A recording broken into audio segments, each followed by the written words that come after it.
5 seconds. Start.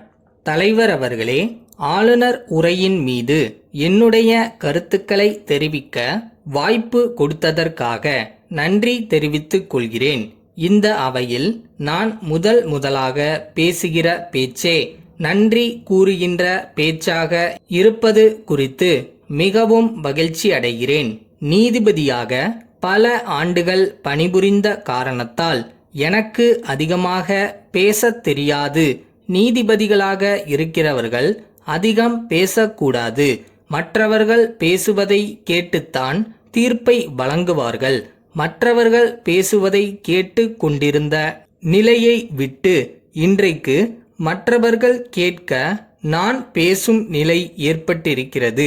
இந்த நிலையை ஏற்படுத்தி கொடுத்த மாண்புமிகு முதலமைச்சர் அவர்களுக்கு என்னுடைய நன்றியை தெரிவித்துக் கொள்கிறேன். எனக்கு முன்னால் பேசியவர்கள் பலர் மிகவும் திறமையாக பேசினார்கள்.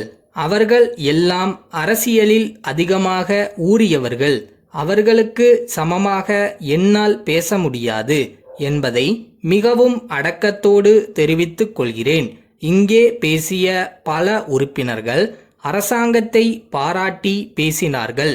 என்னை பொறுத்தவரையில் இந்த அரசு மிகவும் சிறப்பாக, நேர்மையாக, ஒழுங்காக நடந்து வருகின்றது என்பதை தெரிவித்துக் கொள்கிறேன்.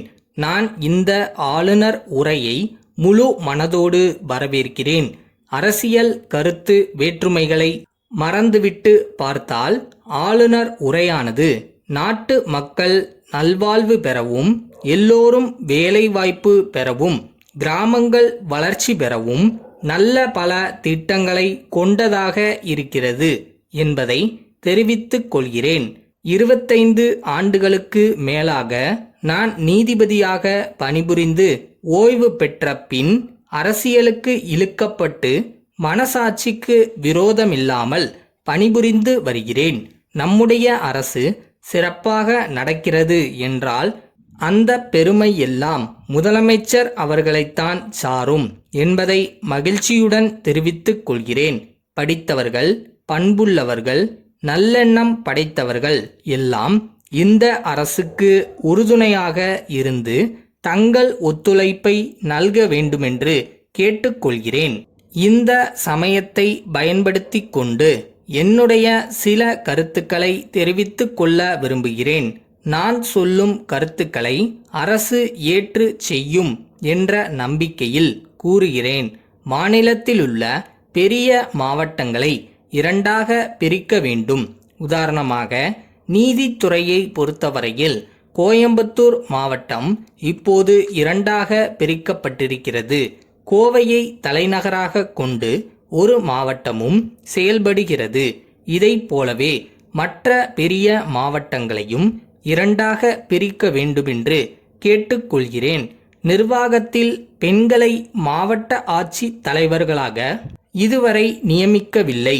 இந்த குறையை போக்கும் வகையில் மாவட்ட ஆட்சி தலைவர்களாக பெண்களை நியமிக்க வேண்டுமென்று அரசை மிகவும் பணிவோடு கேட்டுக்கொள்கிறேன்.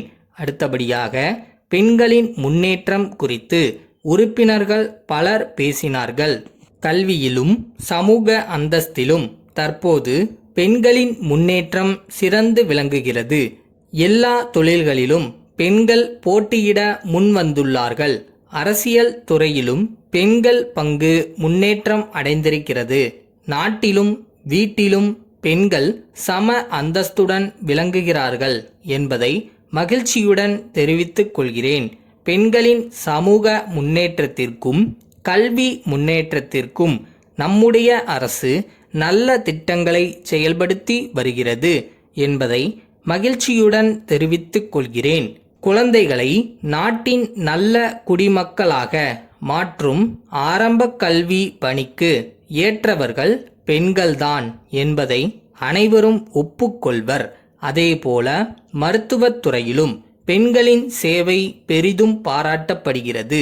பெண்கள் நாட்டின் முன்னேற்றத்திலே பங்கு கொண்டு எல்லா துறைகளிலும் தங்கள் திறமைகளை எடுத்து காட்டி நாட்டின் நல்ல குடிகளாகவும் தலைவர்களாகவும் விளங்க வேண்டுமென்று கேட்டுக்கொண்டு எனது உரையை முடித்துக் கொள்கிறேன்.